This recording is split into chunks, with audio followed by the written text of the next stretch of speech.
Buenas tardes con todos y todos los presentes. Es un honor para la SPE tenerles nuevamente en este ciclo de conferencias, de webinars que hemos organizado para conocernos un poco más y para difundir lo que se hace en la industria, ¿no? El día de hoy vamos a tratar el tema del modelo geológico evolutivo del Precretácico en el suroriente de la Cuenca Oriente. Ok, antes de iniciar y dar la reseña del expositor del ingeniero Rommel Pozo, me gustaría también a todos y cada uno invitarles a unirse a la SPE, invitar a unirse a este grupo, a este voluntariado de personas que estamos intentando llevar adelante el conocimiento de la cuenca oriente del país, de las cuencas de la costa y en general de toda la industria hidrocarburífera, ¿no? Entonces, les invito a que se unan. Es bastante interesante y si nos quieren apoyar también y más bien dicho, si quieren unirse con charlas, conferencias que ustedes tengan presentes sus trabajos, pues también bienvenidos. Ahora sí, vamos entrando al tema. Como les había dicho, es el modelo geológico evolutivo del Parque Tácico en la cuenca en el suroriente de la Cuenca Oriente. El expositor o los expositores van a ser Rommel Pozo y Cristian Sura. Como una reseña de Rommel Pozo, es un ingeniero geólogo graduado en el año 2023 de la Universidad Central del Ecuador. Su tesis de pregrado se desarrolló con geofísica e interpretación de sísmica 2D para la investigación del Precretácico de la Cuenca Oriente. Fue becario de desarrollo de yacimientos de la ex Repsol S.A. y analista petrofísico del Team APGUC del año 2022, estimando el POES de las cuencas sedimentarias internacionales del concurso de geociencias del Imperial Barrel Award. Como abstracto de esta investigación propone un modelo geológico evolutivo de la secuencia percretácica del suroriente en la cuenca oriente, basado en modelos de las cuencas nororientales del Perú por Calderón y Babi y Zamora en el 2018. El conocimiento de la evolución geológica de la cuenca oriente se concentra en la parte norte, ¿no? Donde la información es abundante debido a la presencia de los principales campos petroleros. En la zona del suroriente, la información disponible es sísmica 2D y escasos pozos exploratorios. Entonces, Rommel nos va a estar mostrando la, su trabajo también juntamente con Cristian Sura, que es ingeniero geólogo de la Universidad Central del Ecuador y máster en geociencias de reservorios del petróleo por la Universidad de Liverpool. En Reino Unido, tiene una experiencia de 10 años en la industria hidrocarburífera, en instituciones públicas y privadas como Petroamazonas, la Secretaría de Hidrocarburos, también ha trabajado en el Ministerio de Energía y Recursos Naturales No Renovables, pasó por Halliburton, actualmente es docente de la carrera de Geología desde el año 2018, imparte cátedras con la exploración de hidrocarburos, ha sido tutor de varias tesis relacionadas con la industria y advisor del concurso internacional el Imperial Barrel Award. Entre sus logros más destacados de este concurso ha sido alcanzar el tercer puesto en el año 2022 y primer lugar en el año 2023 a nivel sudamericano y tercer lugar a nivel mundial en ese mismo año. Además, es autor de varios artículos científicos. Entonces, por el momento, les dejo con Rommel. Cualquier pregunta, por favor, escribirla al chat y será respondida al finalizar la presentación. Muchas gracias. Rommel, por favor, tu presentación. Buenas tardes con todos los presentes.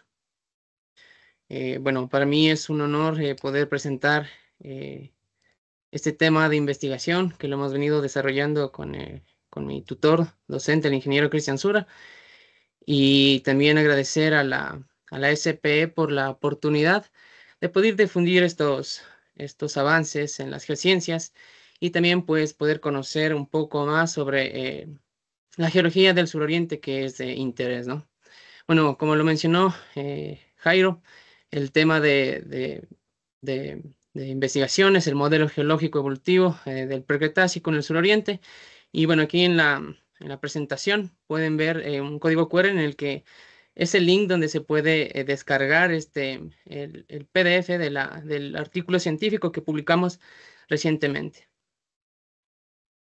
A manera de agenda, vamos a tratar varios de los antecedentes para poder comprender un poco sobre la historia de exploración, también parte de la metodología con los insumos que se tiene, lo que es la sísmica 2D, varios pozos exploratorios, tener una línea del tiempo en el contexto geológico y también en base a esto los resultados de la investigación.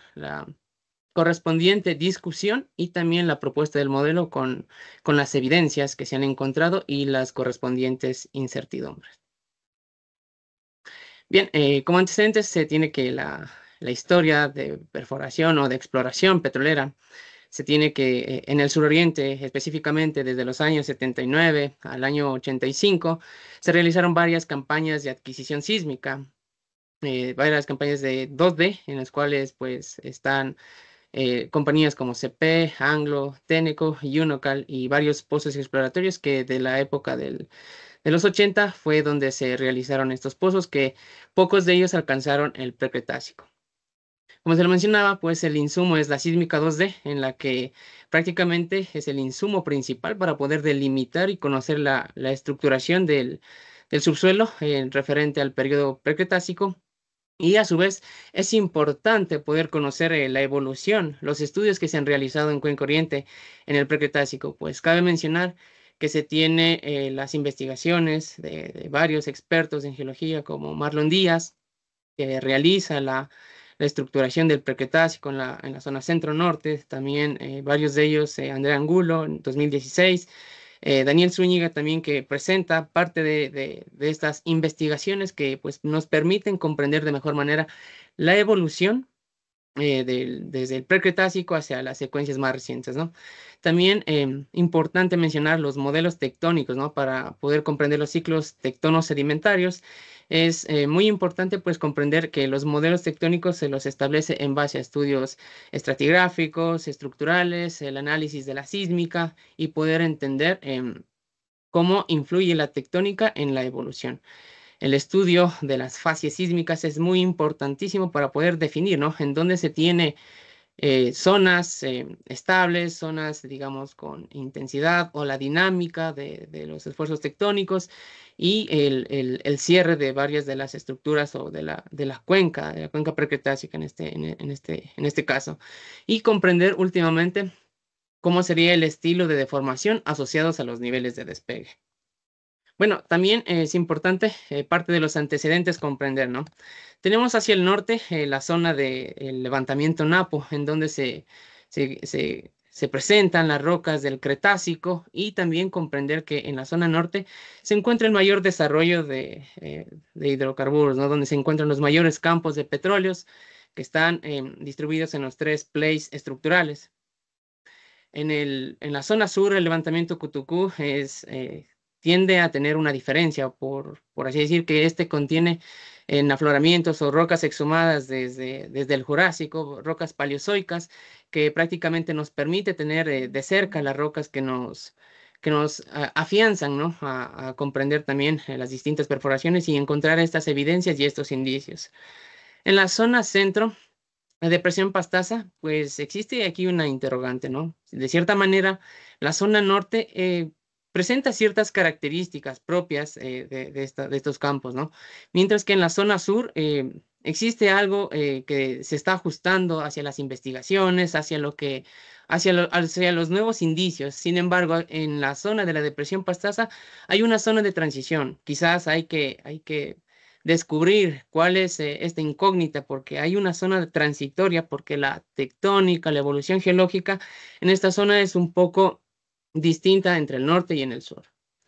Varios de estos transectos para poder comprender, ¿no? En la zona norte se observa estas zonas deprimidas, en donde son zonas de depocentros prácticamente, en donde se preservan rocas del Paleozoico. Hacia la zona centro, se tiene, ¿no? Hay un poco de incógnitas, hay que todavía afianzar estos estudios. Mientras que hacia la zona sur se tiene estos levantamientos, esta deformación. Es importantísimo mencionar que la deformación en el sur aumenta con respecto a la zona norte. Estas rocas son levantadas y exhumadas y deformadas de acuerdo a las etapas polifásicas. Y ahora, bueno, la información que se tiene, tenemos en el suroriente, pero aquí en la zona del subandino, en la zona sur, se tiene estudios de gravimetría, magnetometría, y en este espacio aún queda mucho por explorar, por hacer estudios para poder afianzar las distintas evidencias. Mencionando a los distintos expertos, la caracterización, ¿no? Del Precretácico en el norte, por Marlon Díaz, se observa, ¿no? que aquí existe estas evidencias de extensión en donde se presentan estas estructuras de declive de extensión. También en los estudios de André Angulo se puede observar en la zona norte, prácticamente viene a ser en la zona norte desde Sacha, Shufindi, los grandes campos, en donde pues la estructuración son fallas lístricas, fallas sintéticas, fallas antitéticas, y estas pues no, son características, ¿no? de esfuerzos de extensión.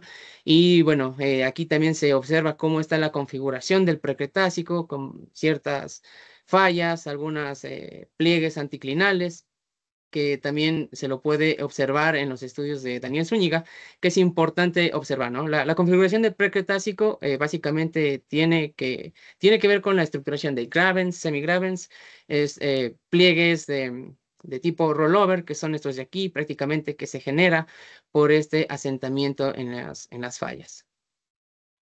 Como antecedentes en el Perú, pues cabe mencionar, ¿no? que la tectónica, la deformación, el estilo de deformación tectónica es mucho mayor. Ya, como lo mencionaba, en la zona en el levantamiento en Napo no se observa mucha deformación, en Cutucú sí se observa, mientras que hacia el sur, como se va extendiendo esta estructura levantada de Campanquins, en la cordillera del Cóndor hacia el sur, presentan estructuras altamente deformadas. Es una característica principal que la deformación se genera más hacia el sur. Etapas polifásicas desde pues, el Paleozoico hacia el Cretácico y hacia el terciario, prácticamente que vienen a configurar la evolución geológica de los Andes, ¿no? Tanto la zona norte, la zona sur, que tienen algunos rasgos estructurales en común. Aquí podemos observar este perfil en la cuenca de Santiago, en donde hay algo muy importante que mencionar. Aquí, bueno, se tiene la cordillera de Campanquis, con esfuerzos de distensión y próximamente con esfuerzos compresivos. Las evaporitas tienen un papel fundamental en generar zonas de despegue y de alta deformación y levantamiento de estas estructuras, al igual como se evidencia en el Ecuador. Este perfil más regional, ubicado en Cuenca Marañón hacia el sur, se observa las estructuras que lo había mencionado. Características, gravens, semigravens, que estas preservan las distintas formaciones del Precretácico. Bueno, la zona de estudio se ubica en la provincia de Pastaza. Prácticamente son 9 bloques, 8 de ellos presentan sísmica que es considerable para poder generar los transectos estructurales, los cross sections, y prácticamente cubren un área aproximada de 12.000 kilómetros cuadrados. ¿Sí? Hacia la zona norte, como podemos observar de igual manera, se presenta un perfil, ¿no? En donde se tiene la evidencia de estas estructuras de gravens, semigravens, donde van a preservar las formaciones precretácicas. Y con esto, ¿cuál es el objetivo de estudio? Pues proponer el modelo geológico evolutivo para el Precretácico con el fin de poder correlacionar con cuencas nororientales, tanto Cuenca Marañón, Cuenca Santiago, ¿en base a qué parámetros? Primero, es poder delimitar las sismofacies en los reflectores del Precretácico, delimitando discordancias, cambios en las tendencias estratigráficas, la continuidad, también resolución vertical, para poder definir estas unidades sismoestratigráficas. Próximamente, entender e identificar cuáles son las principales estructuras en el Precretácico. Si bien está estructurado por gravens, semigravens, pliegues de tipo rollover, y también reconocer el estilo tectónico en base a los modelos establecidos en el Perú mediante el análisis de secciones sísmicas ya interpretadas. Y posteriormente correlacionar el estilo de deformación, tanto del suroriente como del nororiente de Cuenca, Marañón y Santiago. Parte de la metodología, pues, consiste, ¿no? en correlacionar. Aquí tenemos el suroriente, en el que se han realizado varias perforaciones, pozos exploratorios. Podemos observar estas tonalidades verdes, en donde pues, son campos que están probados en el bloque 86, mientras que las tonalidades amarillas son prospectos, en donde pues, hace falta un poco más de exploración para poder comprender y, sobre todo, poder correlacionar. Acá el lote 192 del Perú ya tienen algunos campos que tienen el mismo tren, se alinean hacia estas estructuras. Es importantísimo poder comprender por cómo se va a generar la correlación. La interpretación de acuerdo a los análisis estructurales, a través de sísmica, los diferentes estilos de deformación, las líneas sísmicas del Perú, ¿en base a qué? A los parámetros sísmicos, como la continuidad, amplitud y frecuencia. Parte de esto, bueno, de un total de 330 líneas sísmicas, 50 han sido tomadas en cuenta para poder generar 9 perfiles sísmicos compuestos. Como podemos observar, para poder generar un encuadre que cubra la mayor área, ¿no? Un encuadre tanto en sentido este-oeste o en sentido suroeste al noreste, norte-sur, para poder comprender cómo se está estructurando el precretácico de acuerdo a las diferentes fases sísmicas. Con respecto a los pozos exploratorios del insumo, fueron 12, de los cuales 5 alcanzaron el precretácico. Aquí podemos ver eh, 2 de ellos prácticamente en los que se han establecido los topes formacionales y se ha llegado a determinar el tope de la formación chapiza, el tope precretácico.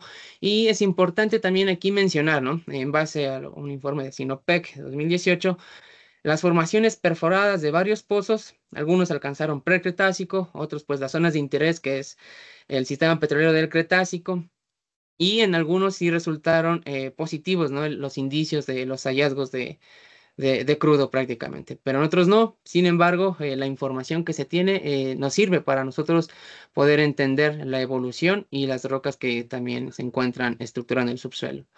La correlación estratigráfica de los 12 pozos exploratorios, aquí en el mapa podemos observar en la línea roja son los que atravesaron el Precretácico, que están conformados en el bloque 79, 83 y 80, mientras que los que no alcanzaron el Precretácico se encuentran en el 82, 83, y estos pues prácticamente nos sirve para, después de generar un encuadre regional, poder tener la delimitación del Precretácico. Y en base a esto, tener el amarre pozosísmica para poder generar el sismograma sintético en base a 2 pozos que se intersectaban con líneas. El pozo Garza 1 con la línea de Téneco y el Mazamar 1 con la línea de Unocal. Para poder comprender, bueno, se activan estos sismogramas sintéticos, se tiene determinado el tope de la formación chapiza, el tope precretácico, y a partir de ello poder definir el reflector que nos permite delimitar el precretácico y la construcción del subsuelo en la cuenca precretácica. Bueno, como contexto geológico, pues en base a varios autores, ¿no? Entre ellos citando a Marlon Díaz y otros, 2014, Spikins, 2019, Cristian Vallejo, también 2019-2021, pues se tiene en la línea de tiempo la apertura del RIT aproximadamente hace 250 millones de años, en donde, bueno, prácticamente empieza la migración de América del Norte, América del Sur, Gondwana con la Eurasia prácticamente, la apertura de estas estructuras que de igual manera en los diagramas de Vallejo son característicos, ¿no? Estas estructuras preservan lo que viene a ser las rocas de plataforma sedimentaria de Santiago, de Macuma, varias de ellas que representan una actividad de pre-rift, una actividad de relativa calma. Posteriormente, Jurásico, se produce el inicio del magmatismo, ¿no? El inicio del magmatismo hace aproximadamente 200 millones de años, y también posterior a ello va la subsidencia termal. La subsidencia termal, el enfriamiento, produce el asentamiento de estas estructuras en donde se siguen caracterizando, ¿no? Con mayor espesor hacia la parte occidental y menor espesor hacia la parte oriental. Hacia el Jurásico inferior y Jurásico medio, según Richard Spikins, comienza el inicio de la subducción hace 180 millones de años, en donde esta subducción genera este magmatismo y posteriormente el volcanismo, el arco volcánico de Piunza, en el que pues a la época del Jurásico medio, el Jurásico superior, se tienen los aportes volcanoclásticos que van a rellenar esta cuenca precretácico. Posteriormente está marcado un evento tectónico que es la inversión tectónica. Estas grandes fallas normales son las que son la evidencia de separar los distintos plays estructurales también, ¿no? La inversión tectónica, la inversión de flor positiva, de estructuras de flor positiva, y los grandes campos en donde han sido prácticamente caracterizados en la cuenca oriente. Hacia el Jurásico superior y Cretácico inferior, tenemos prácticamente una segunda extensión de Trasalco aproximadamente hace 150 millones de años, ¿no? Esta extensión está marcada hacia la zona norte, mientras que hacia el sur es un poco restringida, pero sin embargo existen evidencias que en la sísmica se las puede ver y diferenciar también. Y por último, para esta línea de tiempo, la colmatación, el cierre de esta cuenca precretácica con sedimentos continentales, sedimentos rojos que vienen desde la parte occidental y que colmatan y sellan la cuenca, teniendo mayores espesores hacia la parte occidental y repinchándose o reduciéndose hacia la parte oriental. Parte de las investigaciones de las cuencas es la cuenca Santiago, ¿no? Podemos comprender cuáles, cómo influye, ¿no? Acá en la cuenca Santiago-Bagua, la influencia de la tectónica salina, cómo ésta levanta, cómo ésta deforma y cómo genera estas estructuras levantadas. Prácticamente aquí tenemos la continuación del anticlinal de Campanquins hacia la zona del subandino, y que esta genera, es importante esta estructura porque genera un cambio en la dirección, ¿no? Del rumbo andino prácticamente, de rumbo andino en el Ecuador, nor-noreste, sur-sureste, hacia la parte del Perú que cambia de noroeste a sureste.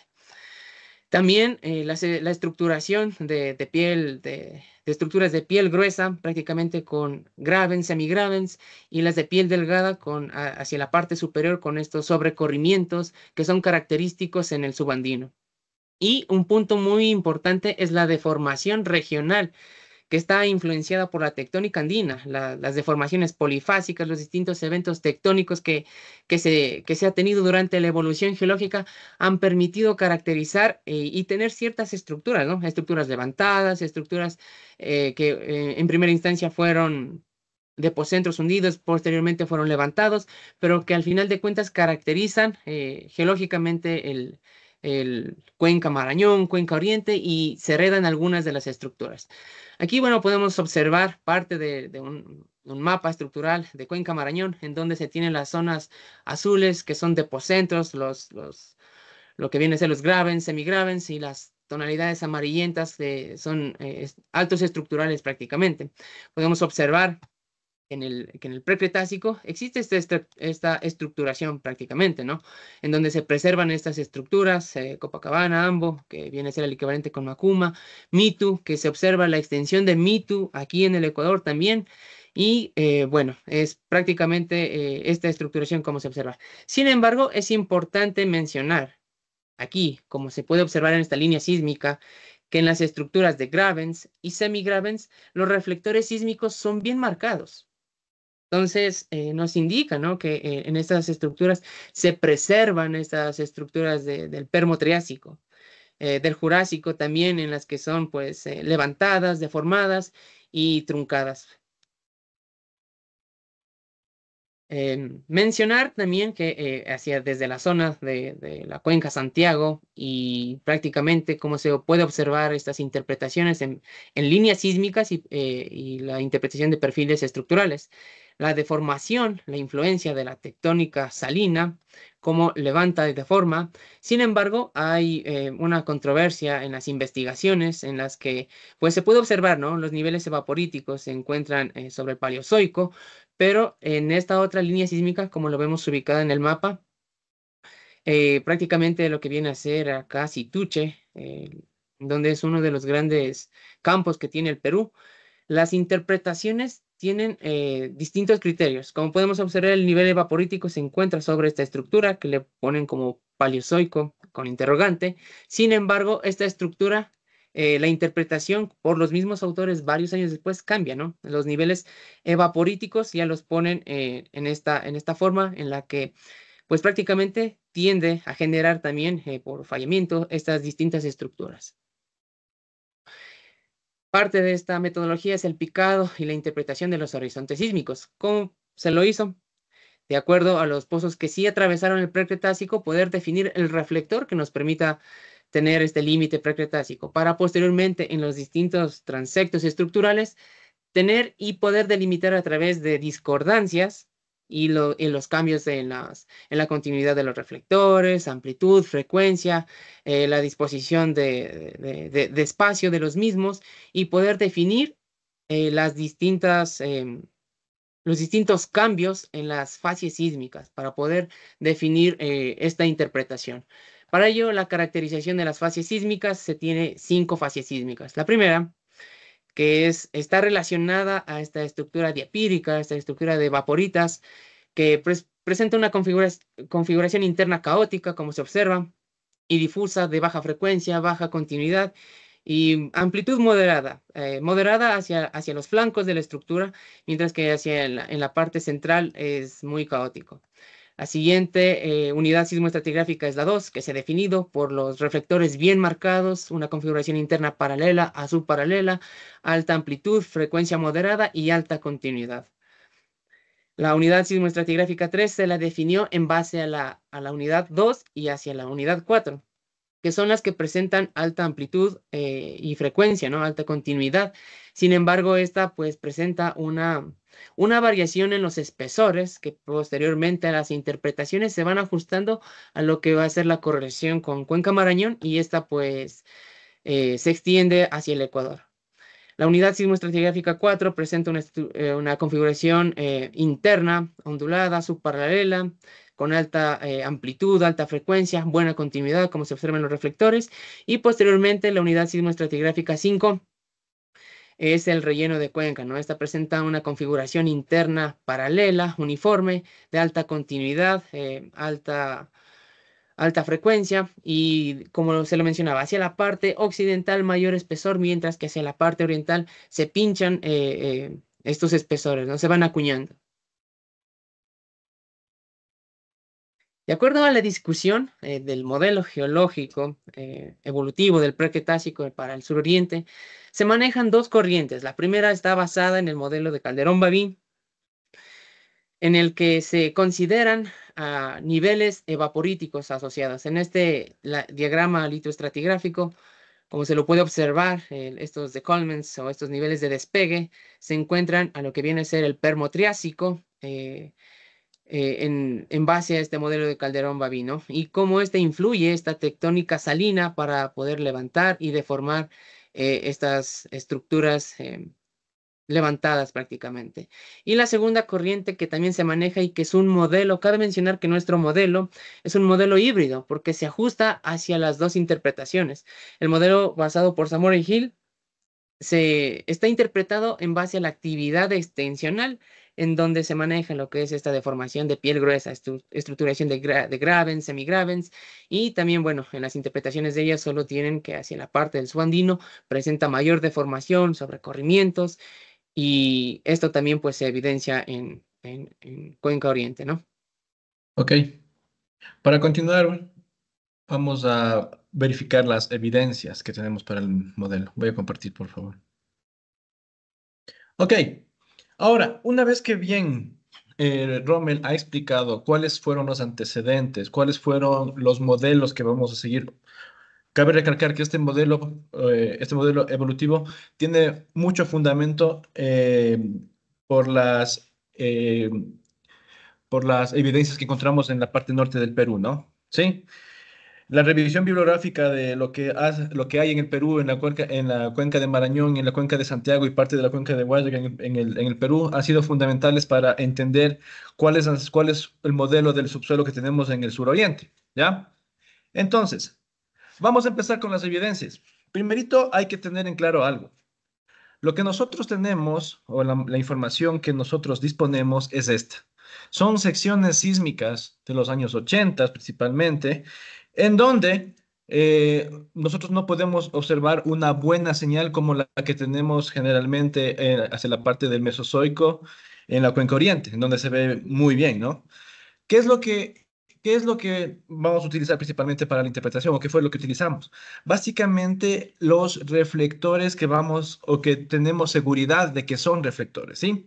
Vamos a ver una serie de evidencias que van a respaldar el modelo que vamos nosotros o que planteamos nosotros, ¿no? En base con todos los antecedentes que ya dijo Rommel, ¿ya? Una evidencia que nosotros encontramos, ¿sí? Es que hay algunos reflectores que se pueden considerar que están bien, o sea, que no es ruido, es una buena señal a pesar de que esté a profundidad. Y aquí tenemos esta. Son reflectores que la característica principal que tenemos es que mantienen su espesor, ¿sí? Entonces, como todos ustedes saben, el que tenga un espesor común, ya, un mismo espesor, perdón, ya nos da una evidencia de cuáles fueron las condiciones bajo las cuales se pudieron haber depositado estos reflectores. De la misma manera se puede interpretar gracias a estos reflectores, la presencia de una estructura que las está deformando. En este caso es una falla. Lo más probable que sea en este caso es una falla inversa. Bueno, la configuración actual es una falla inversa y vamos a ver, pero cómo nosotros la interpretamos, ¿ya? Otra evidencia que nosotros tenemos es hacia la parte central, como ustedes pueden ver ahí, ¿sí? ¿Qué es lo que tenemos ahí en cambio? Los mismos reflectores o la zona en donde analizamos al inicio, si nosotros realizamos una pequeña interpretación, vamos a ver que hay una cierta variación de estos espesores, ¿ya? No es lo mismo como los que estábamos hacia la parte izquierda, ¿ya? Entonces, ¿qué implica eso? Que han cambiado las condiciones, ¿ya? Tectónicas dentro de esta zona. Entonces, una condición es la que tenemos en la parte de aquí que estoy señalando y otra condición es la que tenemos en la parte de acá, porque aquí ya tenemos una variación de los espesores, la misma falla que vimos hace rato, ¿ya? Otra evidencia que nosotros encontramos fue la presencia de algunos reflectores que pierden su continuidad, ¿sí? Y si nosotros, por ejemplo, proyectamos, esta es la falla que vimos anteriormente, proyectamos las fallas, ¿ya? Vamos a ver que estas tienen mayor influencia en esta zona. Y si nosotros nos damos cuenta un poquito, o seguimos algunos reflectores, vamos a ver que, por ejemplo, este caso de aquí donde está el cursor, se ven ciertos reflectores, ¿ya? Que tienen una característica que van de la misma forma cambiando su espesor. Y de aquí lo más importante es que tenemos que el espesor aumenta hacia la parte de la falla o la estructura que está interpretando. Lo mismo en esta zona de aquí, en donde está señalando las flechitas, las flechas de color verde. Como ustedes pueden ver, por ejemplo, aquí tenemos esta sismofacie de aquí, que está con el cursor, que tiene mayor espesor ¿en dónde? En la parte central, lo que es típico, por ejemplo, de zonas de Graben.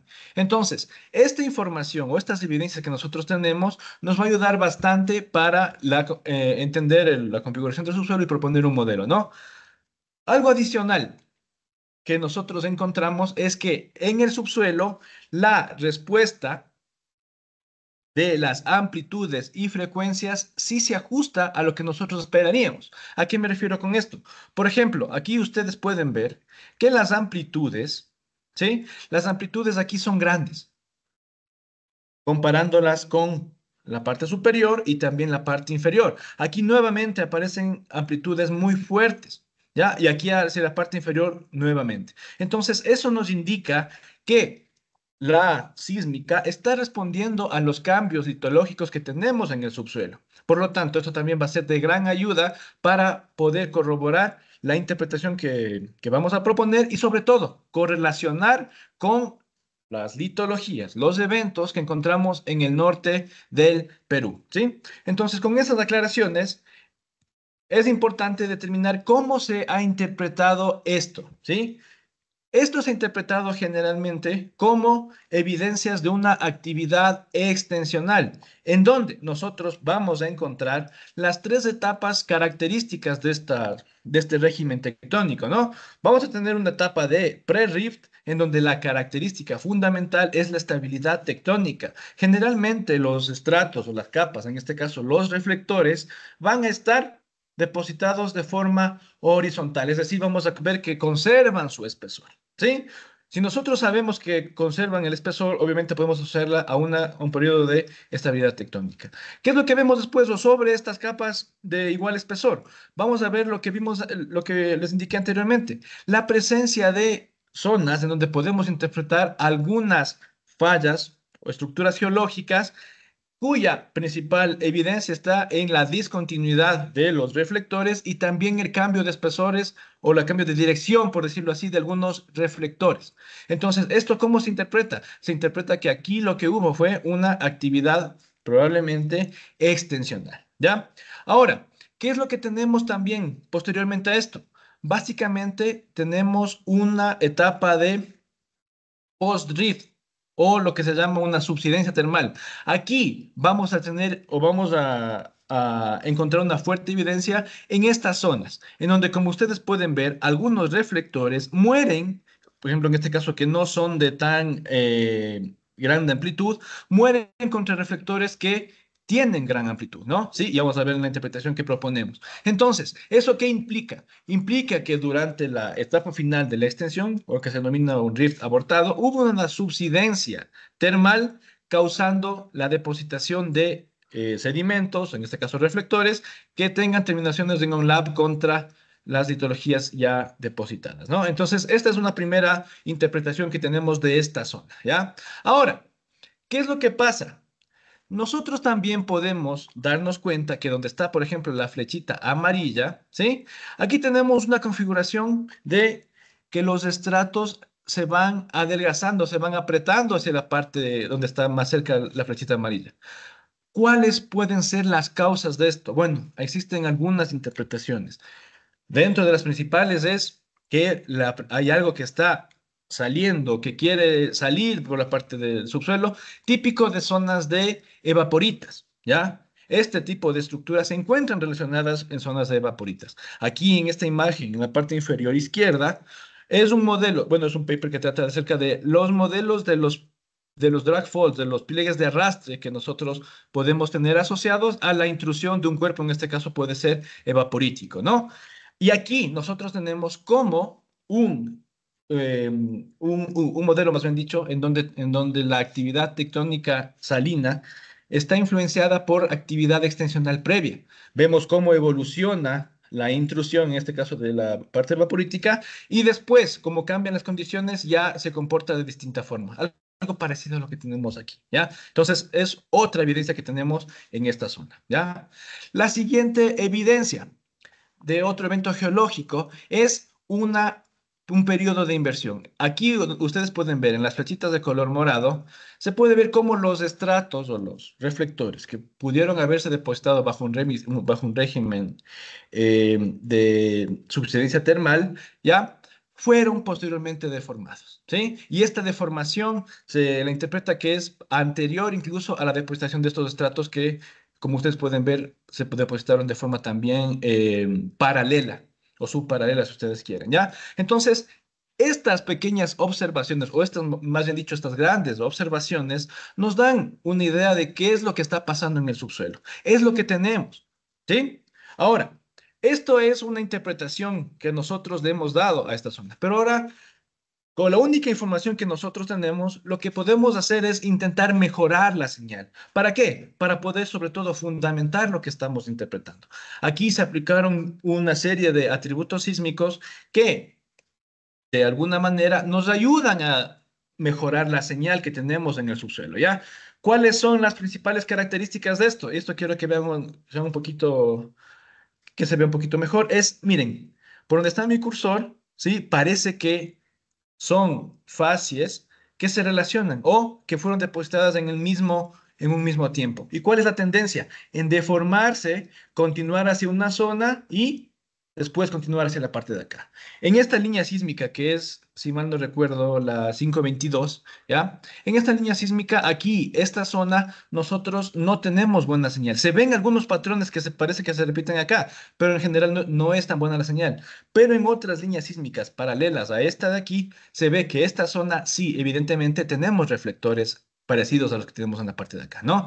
Entonces, esta configuración ya nos permite entender que efectivamente las interpretaciones que estábamos teniendo en la sección sísmica original, por decirlo así, aquí se fundamenta un poquito más, ¿no? Aquí, aplicando el atributo sísmico, nos da algo medio raro, por decirlo aquí, algo extraño. ¿Qué implica esto?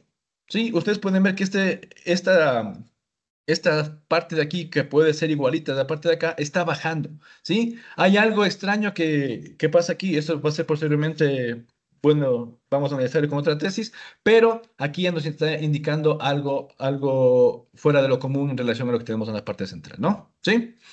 De la misma forma, aplicando otros atributos sísmicos para buscar validar la interpretación, se aplicaron una serie de atributos sísmicos y sacamos como resultado esta parte de aquí, ¿ya? Nuevamente, vemos que los estratos, ¿sí? Los que habíamos dicho que son del mismo espesor, que son continuos, nuevamente se evidencian mucho mejor, ¿sí? Y tenemos estas deformaciones que terminan contra una zona de aquí que es de o que tiene distintas características, perdón, como bien lo explicó Rommel.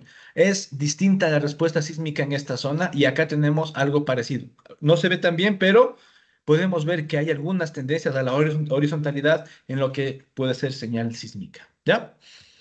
Entonces, de la misma forma, lo que habíamos visto ahora va a estar la parte de acá.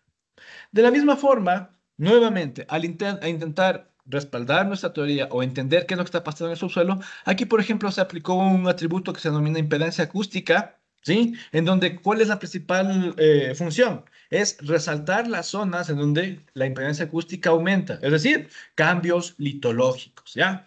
¿Qué es lo que tenemos aquí? Aplicamos un atributo de impedancia acústica y después aplicamos un atributo equalizer, en donde resaltamos las principales frecuencias. ¿Y cuál fue el resultado?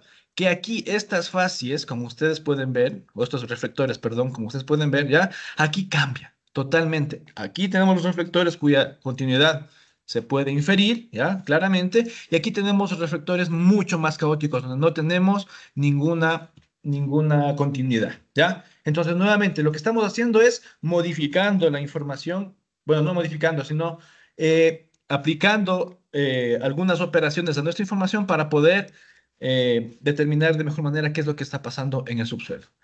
Aquí nuevamente, lo que se aplicó en cambio es reforzar las zonas en donde nosotros tenemos mayores frecuencias, o más bien dicho, las zonas en donde se compone más la señal que tenemos aquí. En este caso, lo que se ha hecho es que las frecuencias de 20 Hz, por ejemplo, no las tomemos tanto en cuenta, pero sí las tomemos mucho más en cuenta las de 30 Hz, que es la que domina en esta zona. ¿Cuál es el resultado? Que tenemos o podemos observar una mayor continuidad de esta zona, comprobando así que acá también no tenemos una buena continuidad, ¿ya? Ahora, estas zonas de aquí donde no tenemos continuidad puede interpretarse de algunas formas. Puede ser el cuerpo vaporítico, puede ser un alto estructural, ¿ya? Pero la disposición de los reflectores o la forma como nosotros tenemos los reflectores nos da una pauta que probablemente estamos hablando de una intrusión, de algo que está deformando de una forma espectacular, por decirlo así, al subsuelo, ¿ya? Con esto, ya empezamos nosotros, una vez determinados los eventos geológicos que nosotros vamos a discutir, ¿ya? ¿Cuál es el siguiente paso? Correlacionarlo. ¿Qué es lo que tenemos nosotros aquí? Lo que les había dicho, que la amplitud responde a los cambios litológicos, en este caso la respuesta es sí. Con todos los eventos que vimos anteriormente, podemos relacionar, por ejemplo, que esta zona de aquí, donde tenemos grandes amplitudes, ¿ya? Puede tratarse de la formación Santiago o el grupo Pucaráquens en el Perú. Característico, ¿cuáles? Las calizas. Por lo tanto, grandes amplitudes, como podemos ver acá, ¿no? ¿Qué es lo que tenemos debajo? Básicamente, los reflectores, lo que nos indicaban, ¿se acuerdan? Era una parte extensional. Esta extensión hacia la parte norte del país, en el Ecuador, no se la ha encontrado en el Triásico. Sin embargo, en el Perú está muy bien documentada, tal y como dijo Rommel, por la extensión de la parte del Rift del Mitu. Y de la misma forma, Zamora y Gil plantean la formación de semigravens hacia la parte este, ¿no? Entonces, si nosotros tomamos en cuenta la posición estratigráfica de esto, estaríamos hacia la parte del grupo Mitu, ¿sí? Que es en el Perú, y aquí nosotros le hemos denominado o le hemos puesto el mismo nombre porque nosotros no tenemos documentado este evento hacia la parte norte, ¿ya? Por lo tanto, si esta de aquí es la parte del grupo Mito, aquí tenemos unas rocas, ¿ya? Que la característica principal es que son o fueron depositadas en una tectónica estable. Esta podría ser bueno, nosotros le hemos denominado como formación Premitu o grupo Premitu, como ustedes quieran, pero esta está relacionada con la formación NOI-N en la parte del Perú, ¿sí? Entonces, básicamente, nosotros ya tenemos seleccionado o identificado los principales eventos geológicos en base a los principales rasgos que nosotros tenemos. Ahora, si nosotros hablamos de una actividad extensional en la parte de, o cuando se le fue depositado el grupo Mitu, obviamente deberíamos tener evidencia de qué, de una etapa de relajación, una subsidencia termal. Y es básicamente lo que tenemos aquí, lo que les había dicho, reflectores que mueren en ONLAP contra estos de aquí que están o que tienen una amplitud sumamente fuerte, ¿ya? Ahora, una vez que tenemos nosotros esto, vemos que estos reflectores fuertes están deformados y fueron deformados previo a la depositación de estos reflectores que están más en la parte superior.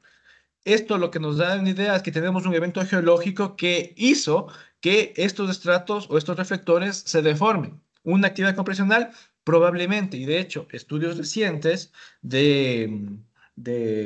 bueno, hechos con termocronología, principalmente por Spikings, nos dan una deformación que está asociada más o menos a esta edad, ¿ya? Y posteriormente, ¿qué es lo que tenemos?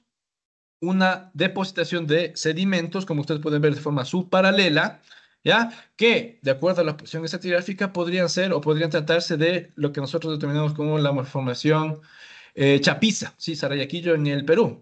Algo que es importante de rescatar de este estudio es que en el Perú nosotros encontramos una discordancia basal del Cretácico o BFU, una discordancia, perdón, una discordancia intrajurásica, perdón, ¿ya? Esta discordancia no ha sido documentada hacia la parte norte. Sin embargo, ya aquí nosotros encontramos, la determinamos, está expresada por esta flechita de color naranja, en donde básicamente vemos que se correlaciona con los datos del norte del Perú. ¿Sí? Entonces, empezamos teniendo la correlación de los eventos que encontramos dentro de una línea sísmica del suroriente, ¿ya?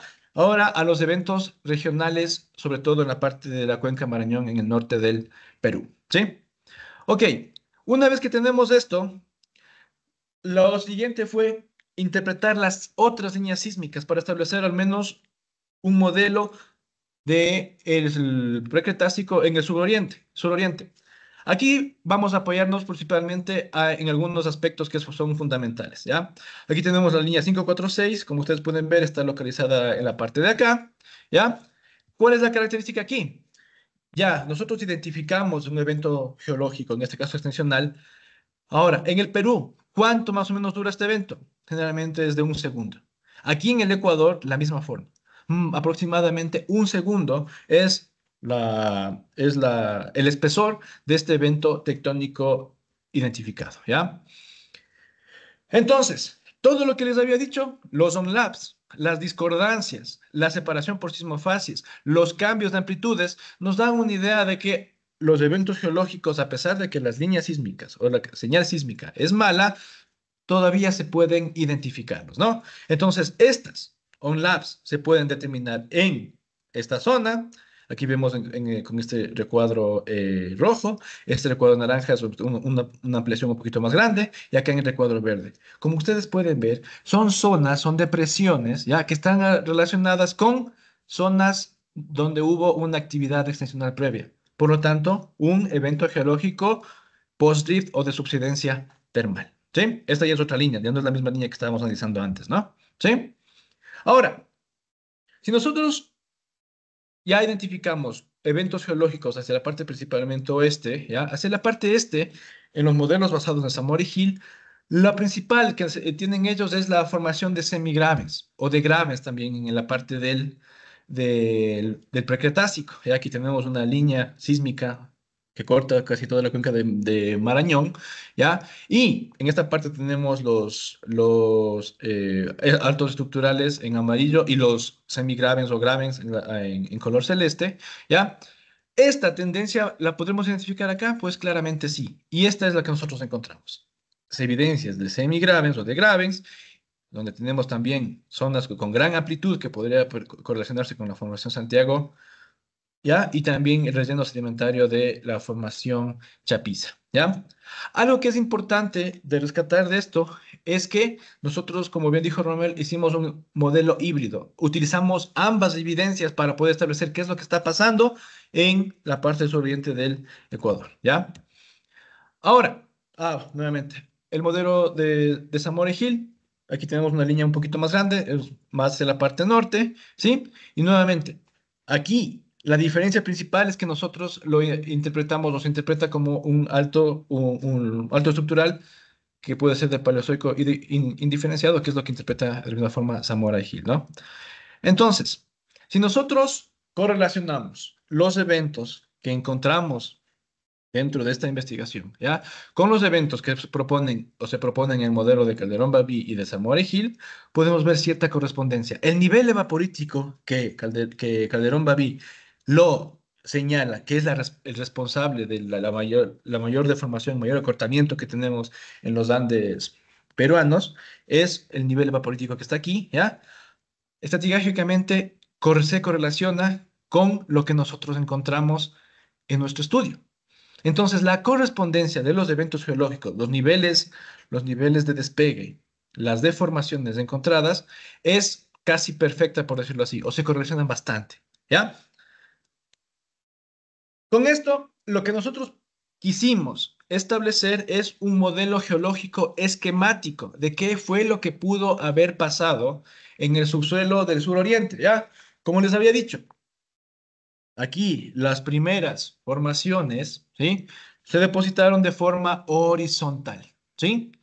Después hubo una actividad extensional que afectó a estas formaciones que ya se depositaron, por lo tanto van a preservar su espesor, obteniendo un cambio o una variación de espesor a las formaciones sintectónicas, en este caso puede ser el grupo mito, ¿sí?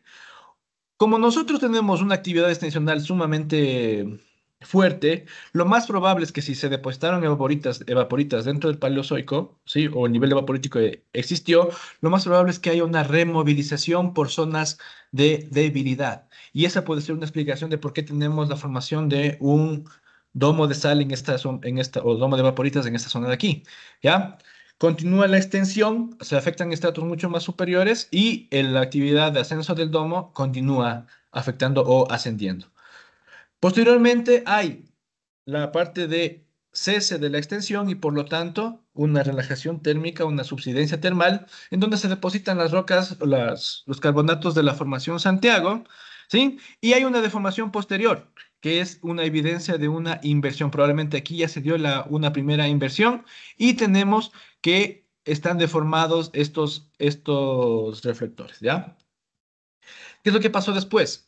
Se depositó la formación Chapiza, tenemos la inconformidad intrajurásica aquí, ¿ya? En donde una de las principales preguntas que nosotros tenemos y que se van a resolver en futuras investigaciones es por qué nosotros tenemos la formación Chapiza aquí como relleno de cuenca. Y en la parte norte de la cuenca oriente, esta misma formación tiene una actividad extensional muy fuerte. De hecho, las investigaciones o los papers de Angulo, de Zúñiga, ¿ya? Ellos dicen que la actividad extensional es únicamente o fue dada únicamente en un entorno de Trasarco en el Jurásico Medio Superior, donde se depositó la formación Chapiza. Sin embargo, aquí nosotros no encontramos evidencia de esta extensión que pudiera haber aquí, ¿no? Entonces, depositamos en un entorno tranquilo, por decirlo así, rellenamos la cuenca en esta zona, ¿sí? Con la formación chapiza y finalmente hay una compresión y basculamiento, ¿ya? Una compresión mucho más grande, que es hacia la parte del Cretácico inferior, bueno, antes de la depositación de la formación Hollín, donde tenemos esta discordancia en donde es la más conocida por todos, que es la discordancia del Precretácico, ¿no? Entonces, si nosotros queremos relacionar todos estos eventos, ¿cuál es la interpretación final? Es esta, que es básicamente lo que nosotros interpretamos. Esta forma de aquí, ¿sí?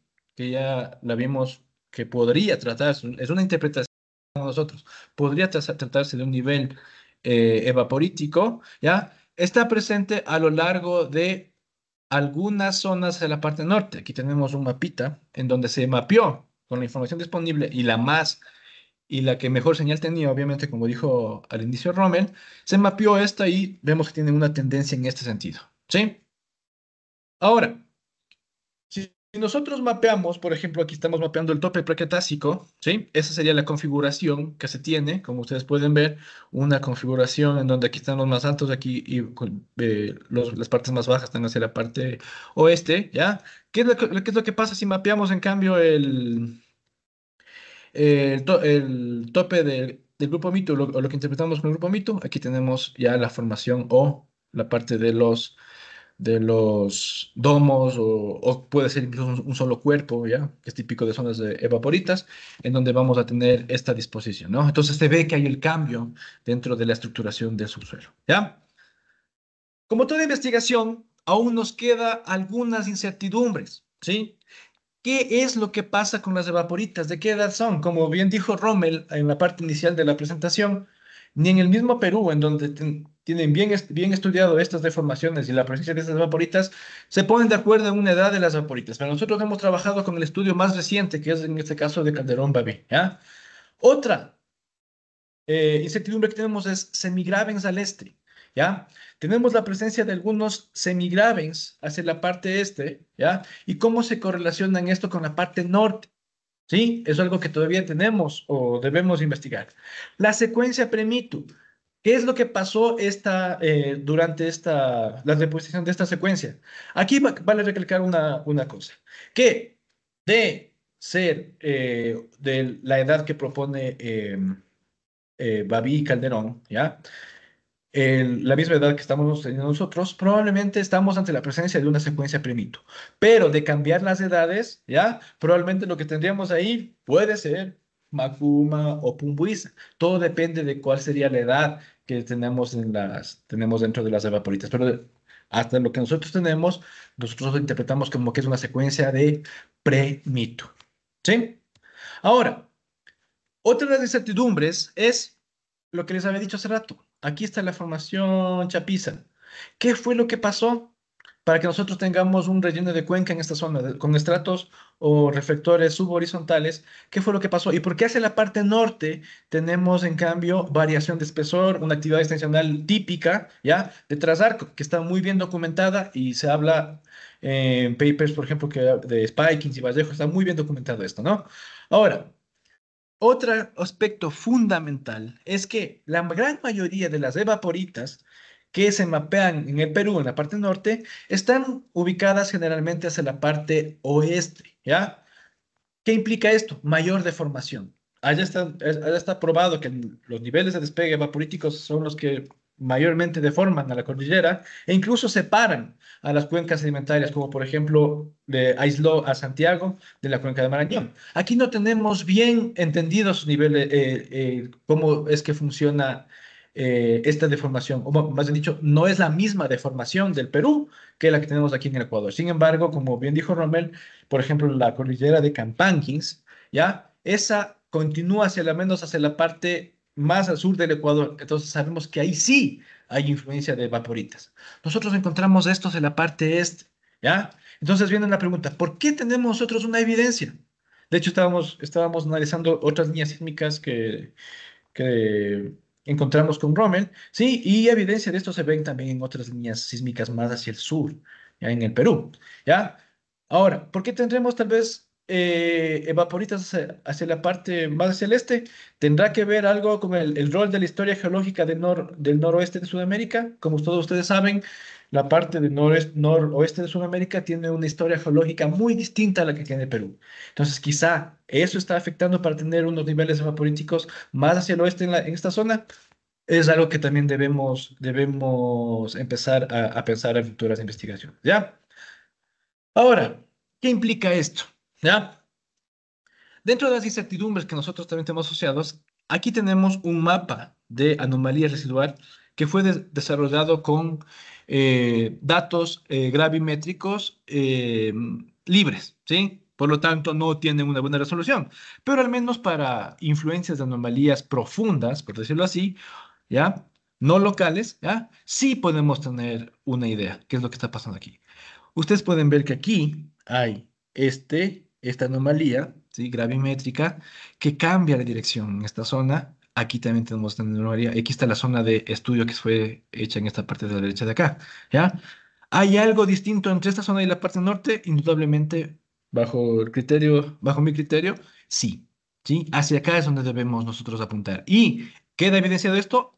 Rommel hizo su estudio aquí. Entonces, sí, es algo distinto a lo que nosotros tenemos en la parte norte. Por lo tanto, hay que continuar ¿dónde? En esta zona de acá. Esta zona de acá va a ser, o es el tema de algunas nuevas investigaciones que vamos a realizar dentro de la universidad. Así que la parte o estos estudios continúan, ¿ya? Entonces, con Rommel trabajamos en esta zona de acá y con otra tesista trabajamos hacia la parte de el Cutucú o la parte o la zona subandina. Ahí nosotros no tenemos muy buenas líneas sísmicas, o las líneas sísmicas que tenemos son pocas y encima más de muy mala calidad, mucho más mala calidad que la que vimos anteriormente, pero tenemos datos de gravimetría y magnetometría. Y dentro de los datos de gravimetría, ¿sí? Está este mapa, o lo que sacamos está este mapa de aquí, ¿sí? En donde es un mapa de anomalía de Bouguer residual de la misma forma que el de acá, ¿ya? Pero en donde lo que resalta es esto que vemos aquí, ¿sí? Vemos anomalías que tenemos en un sentido noroeste-sureste, ¿ya? Y aquí anomalías norte-sur. Claramente estas anomalías están influenciadas por la configuración actual que tiene el Ecuador, ¿ya? ¿Por qué? Porque delimitan las zonas del Wedge Top, del Foret Deep y del Forebulch, por ejemplo, ¿ya? Pero en cambio, aquí probablemente nosotros tengamos estructuras, ¿ya? Anteriores a la configuración y que todavía dan una respuesta gravimétrica, ¿ya? Entonces tenemos esta evidencia de esta tendencia, de forma regional tenemos esta tendencia, algo nos quiere decir, o tenemos alguna evidencia de que es distinto hacia la parte norte, ¿ya? Entonces, este ha sido el estudio que realizamos en conjunto, que realizó, perdón, Rommel, bajo su tesis de grado, ¿sí? En la cual nosotros mostramos evidencias de una posible configuración diferente del subsuelo en el Precretácico en el suroriente, ¿ya? Eso ha sido todo. Muchas gracias. De existir preguntas, con gusto las responderemos. Muchas gracias, Rommel. Muchas gracias, Cristian. Excelente presentación. Creo que para todos nos ha quedado bastante claro el trabajo que han hecho. Ha sido un trabajo bastante extenso y de mucha investigación. Entonces, personalmente les felicito. Como SP también les agradecemos el haber presentado sus resultados de esta investigación. Ahora, si hay alguna pregunta, por favor, la pueden escribir en el chat en ese momento. Y si es que la quieren hacer hablando, pues alcen la mano, podemos alzar la mano y presentar la pregunta a los expositores. Este es el momento, por favor, que nos ayuden si tienen alguna duda. Creo que nos podrían ellos ayudar con algún tema.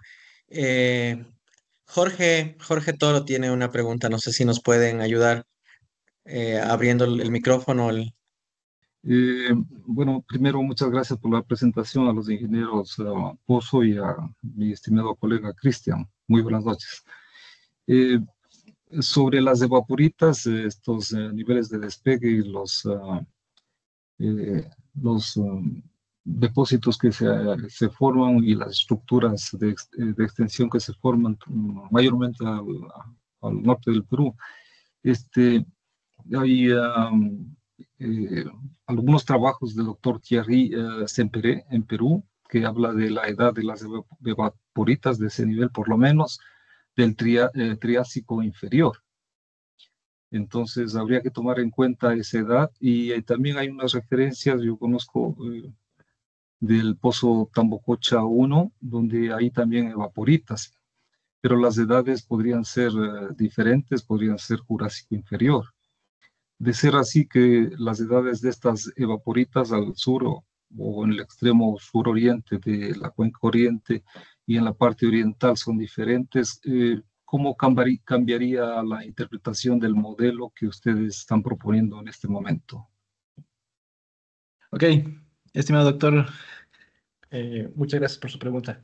Eh, Como les había dicho dentro de la exposición, la evidencia de la deformación está ahí, ¿sí? ¿Qué es lo que va a cambiar, al menos en nuestro modelo? Por ejemplo, si la las evaporitas son del Pérmico o son del Triásico inferior, como usted bien dice, va a cambiar en cuáles serían las formaciones que estamos o que tenemos en la parte inferior o hacia la parte superior. ¿Por qué? Porque no han llegado pozos allá, ¿sí? Lo que yo, o sea, al inicio, cuando recién empezamos la investigación, esos espesores constantes, esas capas subhorizontales que fueron las que nos dieron la pauta inicial de saber que hay reflectores que están respondiendo a los cambios litológicos en el subsuelo, ¿ya? En una primera instancia yo creí que era Macuma y Pumbuiza, porque aumenta la amplitud, nos da para plataforma carbonatada, entonces para mí era perfecto para lo que es Macuma y Pumbuiza. Sin embargo, después con lo que habíamos leído bueno, Rommel me comunicaba, porque Rommel hizo un trabajo, pero de hormiguita, de, de recopilar y entender información del norte del Perú, vimos que hay dos corrientes, que es Calderón Baví y Zamora y Gil. Y ellos, de la misma forma como tenemos nosotros acá, todavía tienen una duda acerca de las edades de las vaporitas. Allá hablan de dudas en las edades de las vaporitas porque tienen distintos niveles de vaporíticos y por lo tanto no se sabe cuál es el nivel que está afectando a los reflectores que están deformados. Entonces, básicamente, o sea, la deformación no cambiaría nada, simplemente sería qué formación tenemos arriba o abajo. Ahorita, con la información ahora, con la correlación que tenemos con los datos del Perú, que es de Calderón y Baví, las formaciones Macuma y Pumbuiza estarían bajo el nivel de vaporítico, no se ven en la línea sísmica. Sin embargo, de cambiar de edad podría ser ese cambio Macuma y Pumbuiza. Muchas gracias. La respuesta, Cristian, creo que quedó bastante claro tu aclaración. Valga la redundancia. ¿Alguna otra pregunta, alguna duda que quieran hacer los expositores, por favor? Tenemos una mano alzada de... Sí, Muchas buenas gracias. noches ya. Diego Barba, de Diego, Petro muchas gracias, Corral. Diego. Sí, Cristian y el amigo Pozo. Sí, estuvo bien entretenida la presentación en realidad, con cosas interesantes, ya que el lado sur-oriente, borde con el Perú, no tenía interpretación del precretácico, entonces realmente sí hay aporte nuevo en el conocimiento. La pregunta es más desde el punto de vista petrolero, que es el que nos compete. ¿Qué proponen en referencia a los plays? Ya que Patrice Baví y Marco Rivadeneira y Barragán, ellos proponen que el corredor central Sacha-Chafuín está relacionado con el RIB, ¿no? Y este se entra hacia la cordillera del Cutucú. Entonces, pero por otro lado, la gente de Beicifran Lab proponen un play curvo siguiendo el rumbo andino, considerando la deflexión de Huancabamba. Entonces, en base a sus nuevos hallazgos, se inclinan por el modelo de Patrice o por el de Basic Franklin. ¿Qué tal, Diego? Muchas gracias por la pregunta. Indudablemente el norte es diferente al sur. Sí, eso incluso en conversaciones mantenidas con Marco Rivadeneira. eh, o sea, él tiene una idea, creo que está trabajando en eso. Las tesis que hicimos en este caso con Rommel, las tesis que hice con Erika, ¿no? que les acabé de presentar la última imagen, de hecho, que vamos a organizar una próxima charla con la APG con la chica esta de Erika, porque hicimos una tesis de congremetría y magnetometría, se correlacionan hacia allá, ¿sí? Nosotros no, bueno, en lo personal, no creo que coincidiría con el rift que tiene en la parte norte y que vaya hacia la parte de Cutucú. Más bien la tendencia es noroeste-sureste. Esa es mi opinión personal con las evidencias que estoy teniendo. Dentro de la parte petrolera, esa es una otra tesis que va a encargarse otra chica, ¿sí? Catherine Yepes no sé estar aquí, pero ese va a ser trabajo de ella enlazar la información que tenemos, que no sabíamos cuál iba a ser el resultado con Rommel, no sabíamos cuál iba a ser el resultado con Erika, va a enlazar ella y va a ver desde el punto de vista de hidrocarburos qué es lo que podríamos tener. Indudablemente, bajo mi criterio, el levantamiento que tenemos en sentido noroeste-sureste influye dentro de la exploración, por ejemplo, del precretácico. En el precretácico creo que sí influye ese alto y vamos a trabajar hacia allá para ver qué podemos sacar, ¿sí? Esa puede ser mi respuesta, Diego. Muchas gracias, Cristian, tu respuesta. ¿Alguna pregunta más a los expositores, por favor? Se ha hecho un debate bastante interesante desde el punto de vista geológico y obviamente desde el punto de vista petrolero en este momento. Entonces, no sé si hay alguna pregunta más. Bueno, si tienen alguna pregunta, pues tenemos los datos de los expositores. Bueno, Daniel por ahí nos felicita. Muchas gracias, Daniel. Si alguna pregunta extra tenemos, por ahí tenemos los datos de los expositores y podemos hacérsela llegar a ellos. Nuevamente les quiero agradecer a nombre de la SPE, a Cristian y a Rommel por su participación, por su excelente trabajo.